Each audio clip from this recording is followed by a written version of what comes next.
grupo de montañeros pudo disfrutar las increíbles vistas de los valles occidentales en una travesía de 3 días que aunaba trekking y yoga.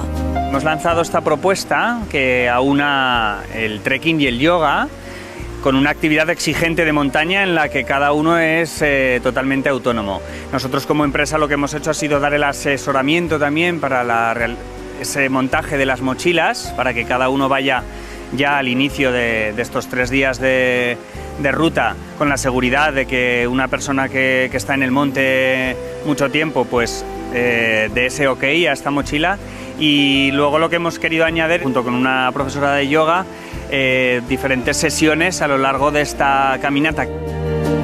El hecho de aunar mi pasión laboral, que al final también es como mi pasión vital, con otra de mis pasiones que es la montaña, era una combinación y una coordinación perfecta. Las prácticas de yoga durante la travesía están pensadas un poquito para cuidar nuestro cuerpo, ya que llevamos una mochila a la espalda y llevamos toda nuestra carga personal, tienda de campaña y demás. Es un peso que tenemos que soportar durante los tiempos de travesía.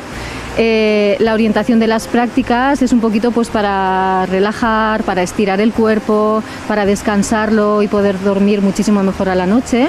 Y a las mañanas también hacemos otro tipo de práctica un poquito más intensa, tanto para desentumecer nuestro cuerpo como para despertarlo y ponernos en marcha a lo largo para la jornada que tenemos delante en nuestro día. En cuestión con el nivel de yoga no es necesario tener una previa práctica de yoga, porque dentro de la misma práctica, al ser inclusiva, puedo adaptar cada uno de los movimientos o cada una de las prácticas que se realizan a cualquier tipo de público.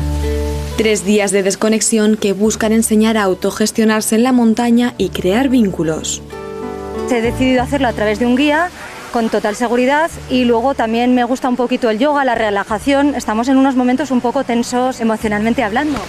Entonces he decidido hacerlo a través de yoga para tener un mayor contacto con la naturaleza. También hacíamos estiramientos por la mañana y ha sido una experiencia muy bonita. Es una actividad que es una manera de conocer la montaña de una manera diferente, porque participas con personas que no conoces al principio de la actividad y que durante la actividad vas conociendo y vas pues haciendo lazos tanto con las personas como con el guía y la monitora de yoga.